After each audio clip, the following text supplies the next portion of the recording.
Excellent. All right. So this is the person of the hour from EcoCycle. It's Mark Bushman, McMullen Bushman. So Mark, why don't you just start off by telling us who you are, what you do, and then you and I will have about 10 or 15 minutes of questions, just you and I, and then we'll open it up to other people for questions. So. Awesome. My name is Mark McMullen Bushman, and I'm the Schools Program Services and Outreach Manager at EcoCycle in Boulder. And we mainly work with Boulder Valley School District, St. Vrain Valley School District, and Adams 12. Excellent. So how long have you guys EcoCycle been in existence? I kind of have an idea, but I don't know exactly how many. You guys started in what, like the 70s or something like that? Sorry, my stupid phone. I think it's 76. 76. I understand it. Awesome. So what was the purpose when EcoCycle was founded? What was it all founded about? What was it, the hope when it was founded? Sure. So what's really cool about EcoCycle is that its origin is in community members of the community. It's a community program. So we call them the grandmothers of EcoCycle. And so like a group of grandmothers got together in Boulder and decided they wanted to recycle, and they started just collecting paper and collecting aluminum and cans and glass. And they built the organization kind of organically, block by block in Boulder, just doing the recycling themselves. And they had school buses originally. They drove a bunch of school buses around Boulder picking up the recycling and stuff. And so that kind of like grassroots, like really visceral experience means that like in Boulder, there's a lot of people who grew up with EcoCycle and who sort of had that direct connection to it culturally. And so that pays benefits now. Like as EcoCycle does stuff now in Boulder, there's folks who grew up with it in that way. And the schools program specifically also has a lot of folks who, like, we have people all the time who come through, even teachers who say, I was a kid in a school and EcoCycle came and talked to me about recycling and inspired me to recycle. And now I teach my students how to do it. Such an awesome experience. And I came to Boulder in 1992, and in North Boulder, there was a EcoCycle. You could bring all your recycling to a little drop-off spot in North Boulder, and you would segregate it out, everything like that. I was just like, man, this EcoCycle, they're so far ahead of the game here. Yeah, it seemed like, so it was really great. And I think it's really important to think about how like that origin in the community grew to be like politics in Boulder supports EcoCycle. Not because of not because they have to, but because everybody grew up with EcoCycle. And so that means that, like, even though it is a nonprofit organization, it's independent, it's private, it's not a governmental organization, but the things we inspired mean that, like, Boulder owns a materials recycling facility that they invested in, and there's like these long-term municipal investments that have really paid benefits to like support schools being able to recycle and compost. Well, and the other thing, just to kind of put a thing in there about Green Up Our Schools. So 11 years ago, when Darren Johnston was looking at trying to found, he wanted to start a program that helped teach kids a lot about what was going on and a lot about what like EcoCycle was doing. And it was through the conversation with EcoCycle that he realized maybe what we need to do is focus on counties outside of Boulder County and do a similar thing to what EcoCycle does with their school program. So Green Up Our Schools grew out of EcoCycle too. So a conversation with Cindra. So tell me what what you do in the program as it relates to EcoCycle. What's your specific job? Who do you work with? What are you doing?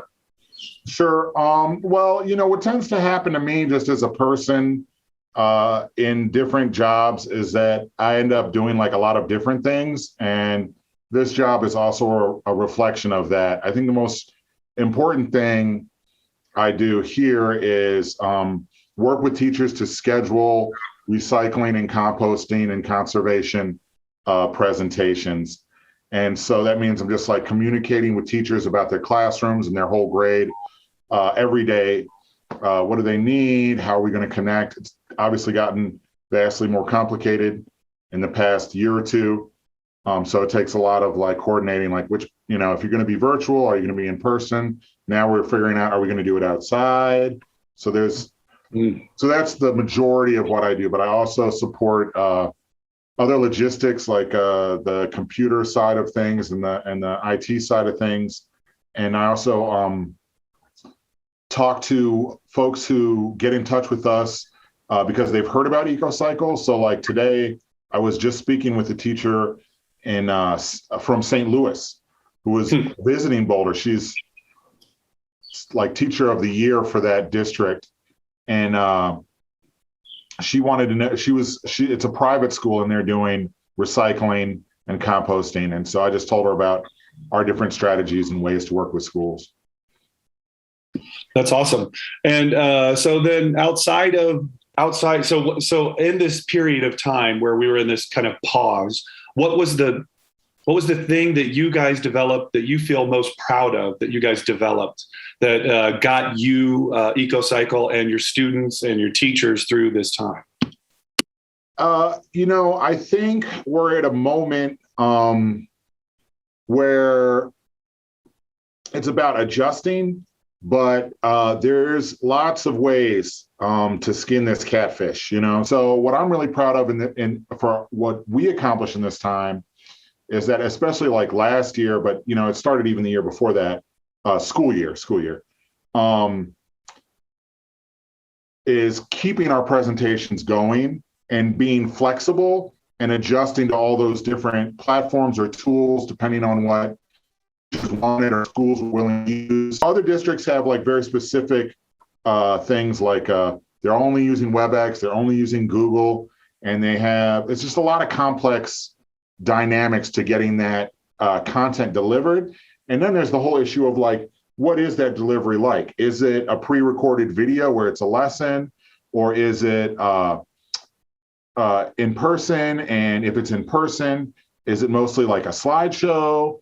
Are there videos in it? And so there's like all these factors that we've been working on and developing and growing.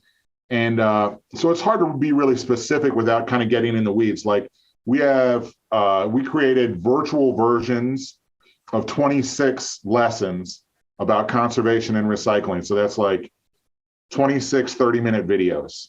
Yeah. And it's a lot of work. That is a lot of work, Mark. It's work. Well, we have our educators. We have 4 master educators that are just really spectacular and awesome. And I learn from them every day. And, they would go home and work on it. And then I'd help them edit it. And we put it together. The piece, it's just dealing with all those different parts and fitting them together to make a program that kept going over the past year and into this year, and just being as flexible as possible to meet people where they are. Hey, I also wanted to just say, how about outside of what's going on, what, in your personal life, what made you decide to do this work? Why did you get involved in this? Sure. I have a funny kind of journey, or at least I think it's funny, to environmentalism where, I grew up in a very urban setting, like the inner city, Chicago, like all super tall buildings. And, the grass that was in my neighborhood was about 4 feet by 4 feet. And there was like not even a tree growing in it, that they put it in the middle of the sidewalk. And so I had a very like urban connection. And then I graduated college. I didn't really have a plan. And my wife introduced me to environmental education in the 4-H system in Georgia.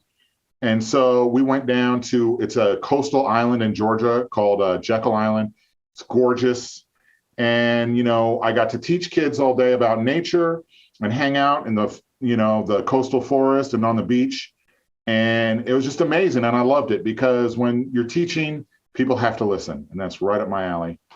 So I got to talk a lot and teach the kids about nature. And That's where I kind of developed my teaching chops, and I was hooked on environmentalism at that point.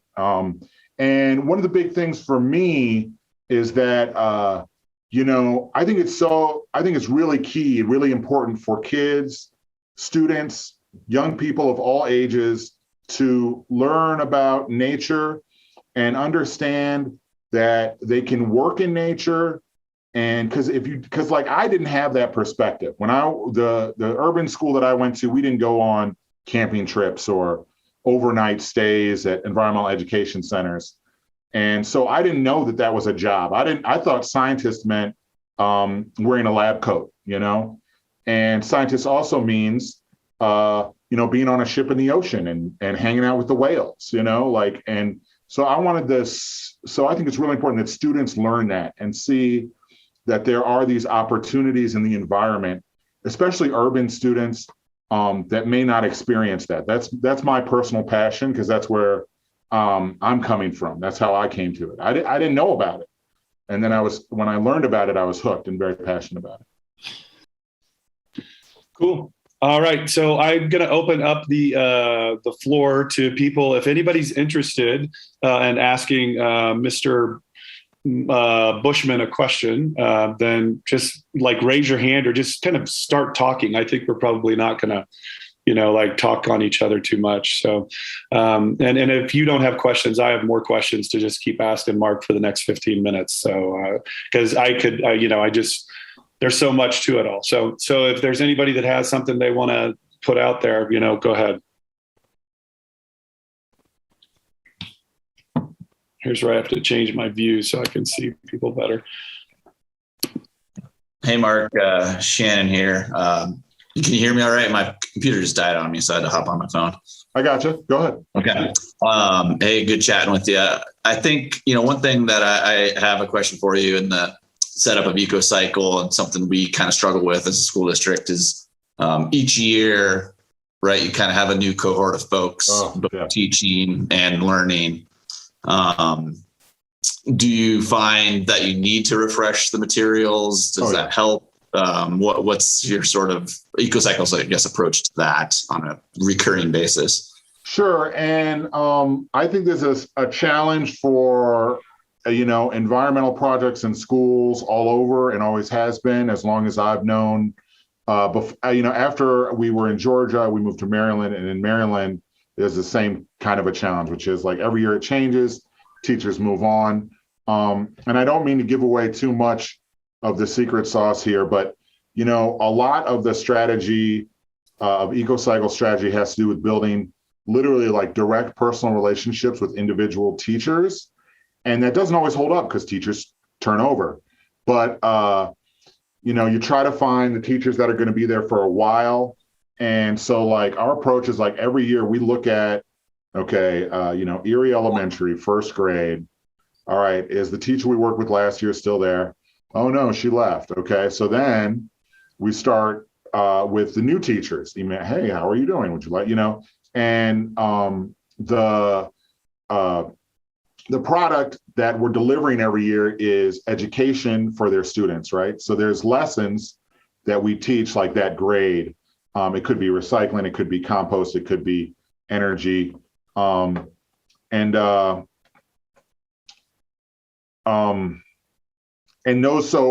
if you're a new teacher at a school, if there aren't any of the old teachers from first grade this year at Erie Elementary, I reach out and let them know what our programs are about, what they're like, and that they're standards based. And, another big part of our program is that our educators are really excellent educators.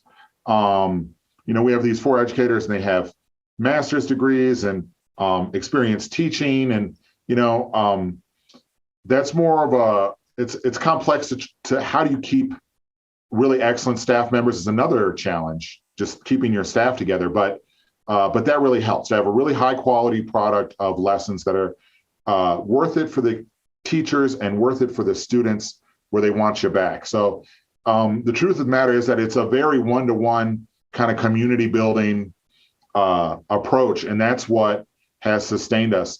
I spend at least 50, 60% of my time, maybe 70% of my time talking to teachers, setting up programs. And then we also have a registrar who's like a full-time registrar, and she's calling teachers and emailing teachers and setting up presentations the whole time. And neither of us are really out there teaching. So like, that connection, those individual teachers is the best we can do. And, green teams are hard, but I don't know that I have the recipe for sustaining a green team. I have ideas, but a teacher is going to be in that classroom. There's going to be a class of 30 kids in that school, and there's going to be some teacher there. So it's something consistent that you can reach out to. Yeah. No, that I hear you on that. That makes sense. Awesome. Thanks. Yep. Other people? On that note, Mark, sorry, Tony. No, go for it. I was just going to see if anybody had any other questions. So well, we were discussing, Tony and I were discussing this, I think, to a degree with some other people we were at Two Gardens today. I was at the Denver Green School and George Washington, and there's the difference in age group, but I just wondered if you really think and you've kind of spoken to this already, but is there really a perfect age? It seems to me like with the, the climate we're in and like the knowledge that high schoolers have, that would be a really good time for people to really grasp these ideas. We typically work with much younger students, we think 3rd through 7th grade when they start composting, and ideally they're going to take those lessons with them through life. But do you think there's an ideal age? I mean, given the fact that we don't always have the same teacher, and we don't always, we do need to connect more with, like in our work with the students. Yeah, no, that's a great question. So like when I think about like where most of our programming goes, not all of it, like we do programs through high school, but I would say the concentration of our programs are like K to 5th, which is not even the same as 3rd to 7th, So one thing, another piece, also to speak to go back to Shannon's question a little bit, but that's related, is that because the kids are recycling in their school, they're composting in their school, there's an argument that we make that's like, look, the kids have to know how to recycle and compost properly, and so if it's an elementary school, we start at pre-K. Even if they have ECE, we do ECE and start with Ready, Set, Recycle, a day in the life of Wormy, introducing the concepts of taking care of the planet. And then we do the offerings through the different grade levels, making them more advanced and appropriate for each grade and learning level.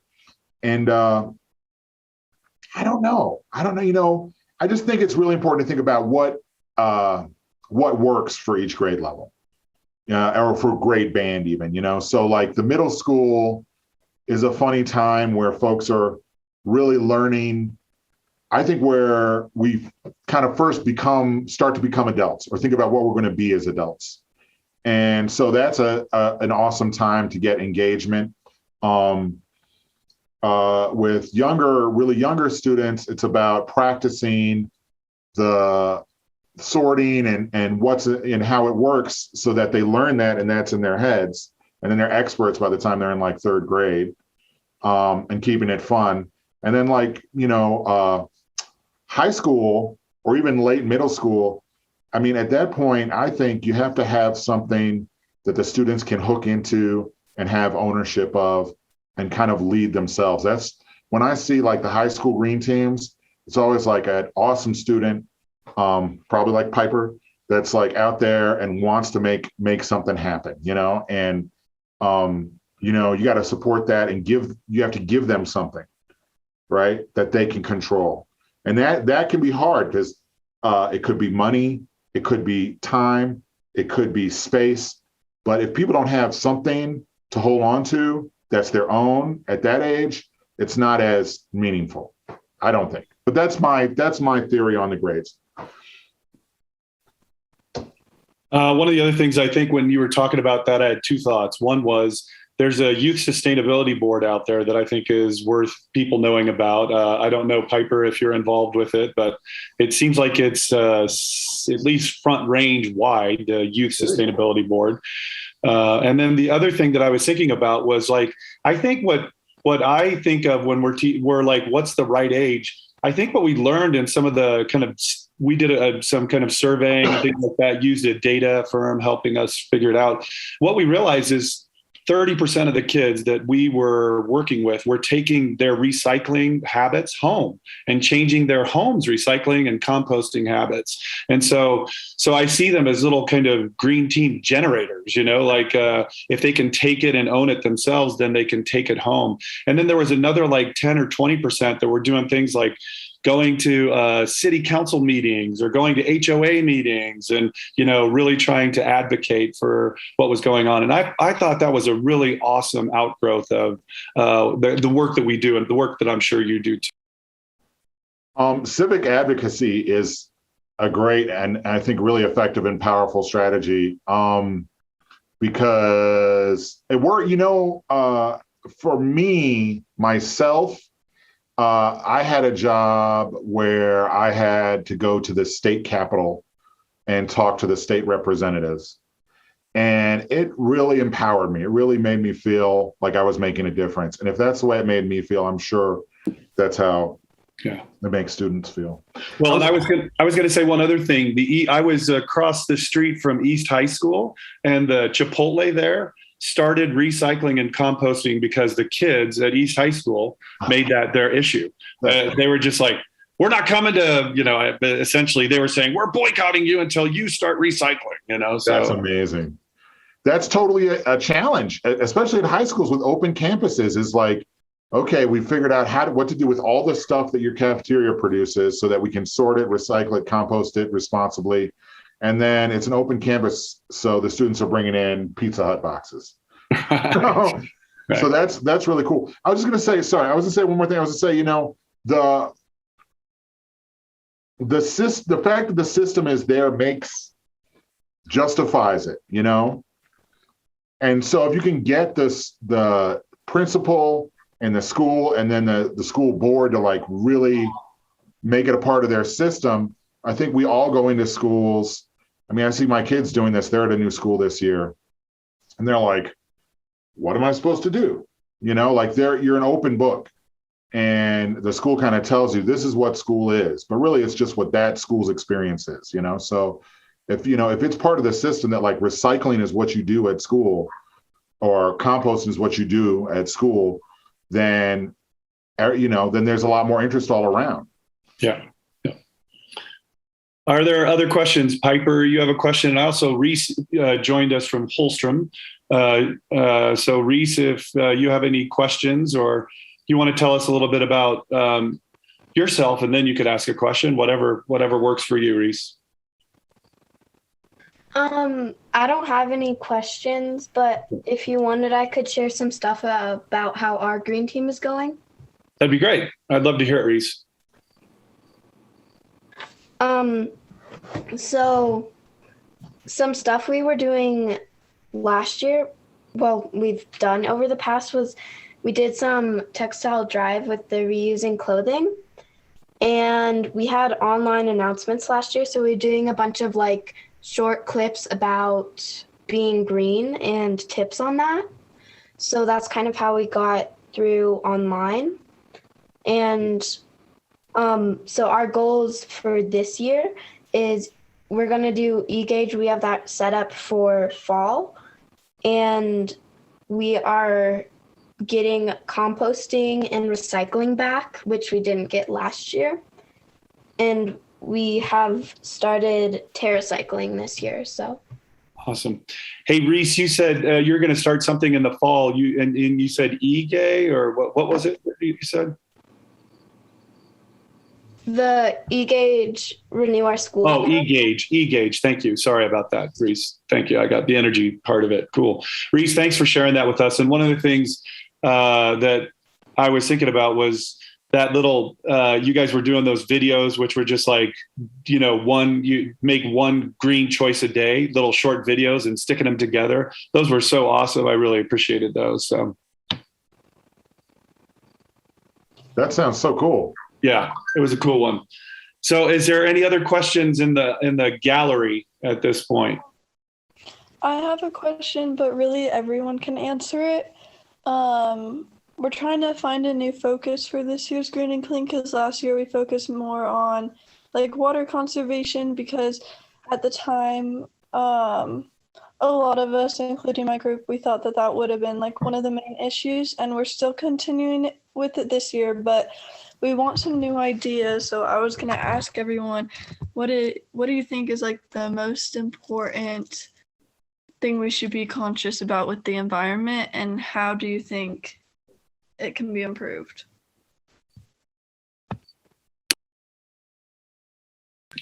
Great question. Who wants to start with that? I don't really have an answer, but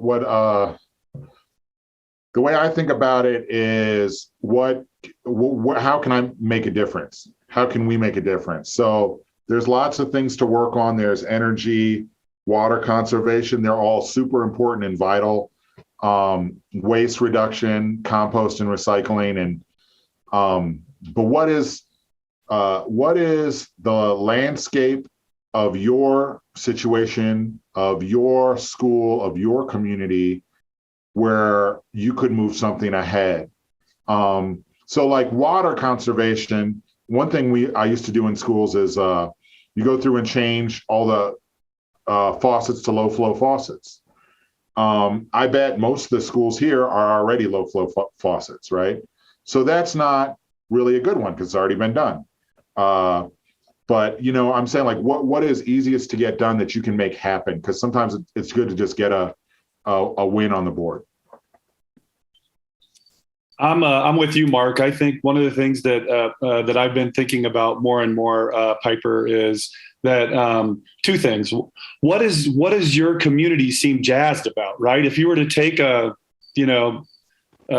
of do a small survey of like 100 kids at your school, just one off of them, what do they know about recycling? Do they know about composting? Just like what matters to them, what's going to be significant to them. And then the other part of it that I thought about is just that sometimes what happens is I let all my thoughts and planning ideas get in the way of just doing something. And so that's one of the things that I'm trying to do more and more of, is instead of like saying, hey, gosh darn it, these let's TerraCycling. I need to TerraCycle, but then I got to also do, plastic bottles and aluminum, and I'm not doing composting and blah, blah, blah, blah. And so what I start doing every day is just saying, every day I'm going to do a little bit about like what Reese and her group did, which is I'm going to do one thing. It doesn't have to be the same thing every day, but I'm going to do one thing every day that's going to move the needle forward. And if that's taking my aluminum can and putting it in the recycling, then that's that, So that's kind of how I'm thinking about it, Piper. Hey, Piper, Shannon here. I think I came and talked with you guys this week. What day is it? Recently, I came and talked to your team over there. And I think, Tony and Mark have some great ideas. The other thing I'll throw out there is the piece Mark was speaking to earlier, which is the advocacy piece.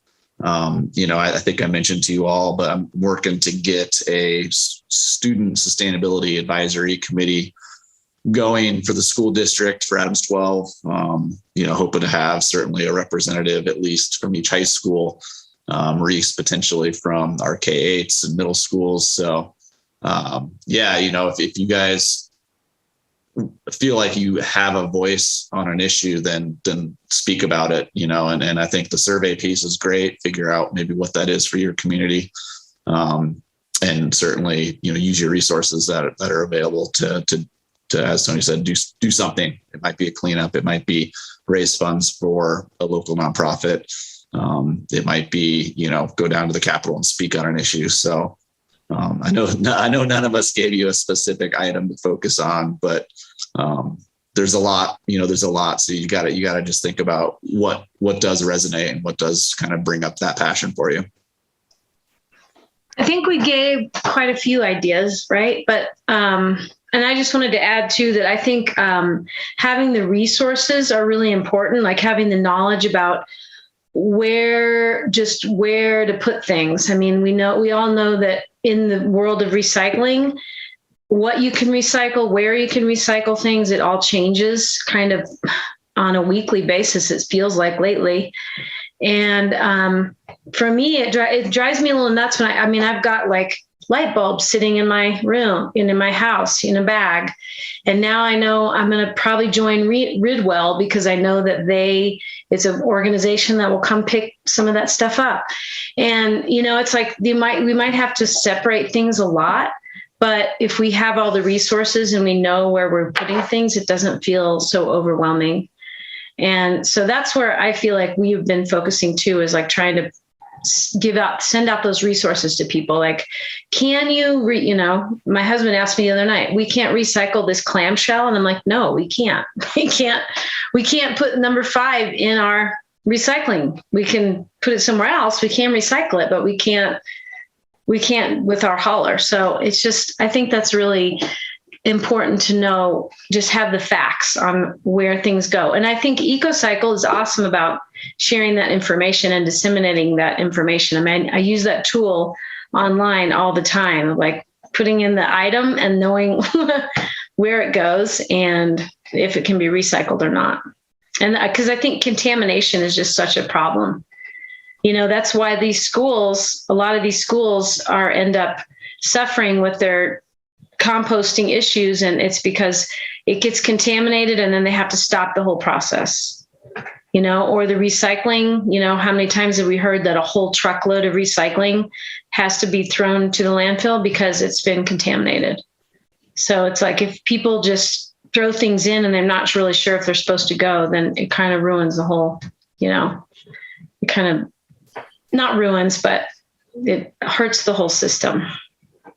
And Piper, my vote these days, just to give you a specific answer, is composting. So composting is like more bang for your buck these days. It's just like, if we all just composted, the just sheer weight of food or product that went to the landfill, no nitrogen being off put, the creating carbon sequestering soil.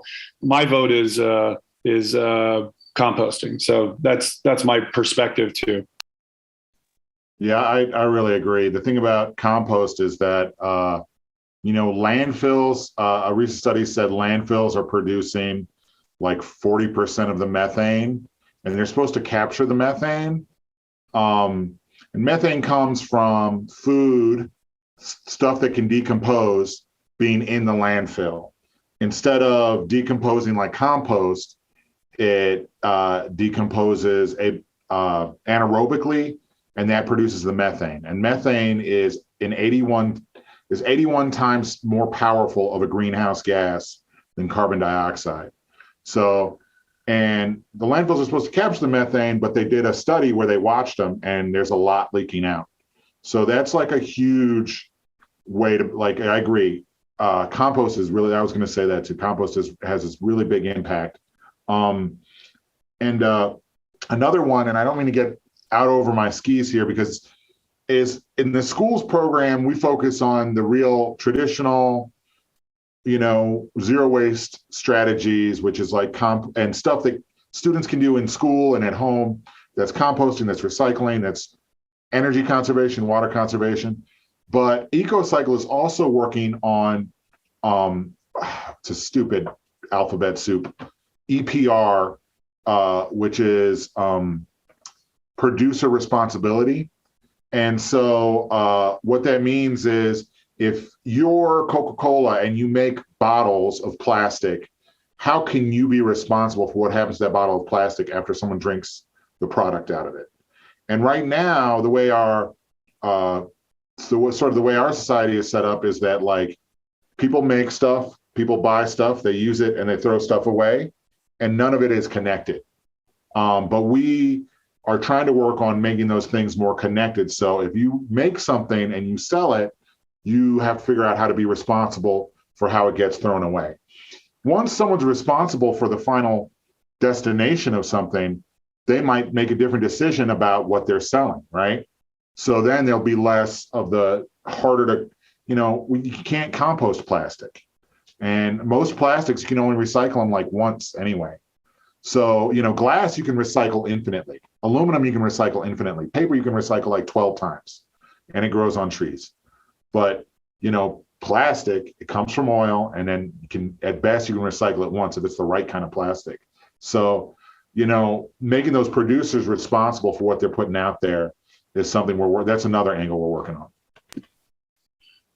There's also that kind of circular economy thing that you're talking about. There's a really good video out there that I'm forgetting who did it. John Oliver did. He did a really nice job of just like looking at that issue. It may be not PG-13 necessarily, but it's good. And it's on the Slack. It's in Green Space. I put it up there. But I'm sure we could find another version where it's just that whole talking about, because that's the big problem, is that these corporations don't have to be responsible for the end result. And so they just keep pushing more stuff out there into and that's not true about every corporation, right? Some corporations are becoming responsible, but I think that's something we're thinking about too. Great point, Mark. Piper, did you get some questions answered? Did you get some input that you feel like is helpful? Yeah, no, thank you. Everyone who answered. Cool. I was just going to say one other thing, maybe to what Krista was asking about what's the best age, like to make the most impact. And I'm still not sure, but what I can say is that for me, other than learning that environmental education was even an option as a career, the big impact for me was my 8th grade science teacher. And he was just Mr. Bradley. He was an amazing teacher. And what he did was he challenged us to use our minds to think through and solve problems in a very concrete way. And it was empowering. And it felt like my opinion was important. And it felt like my other students in the classroom with me, like their opinion was important. And how could we solve this together? And so that really changed that I still carry that with me today. I'm doing an impression of Mr. Bradley right now. So. It's awesome. It's awesome. Well, cool. I think unless there's some pressing issue, I'd like to think about at least wrapping the recording up, Krista. But I just want to take some time to appreciate you, Mark, for kind of generating and keeping us going a direction in this conversation and this dialogue. It's awesome. I've appreciated everything that you've brought up, and just the resources you put out are awesome. So thank you for everything you do, Mark. Yeah, thank you. Cool. So Krista, if you can stop the recording now, and then we can Thank you, Mark.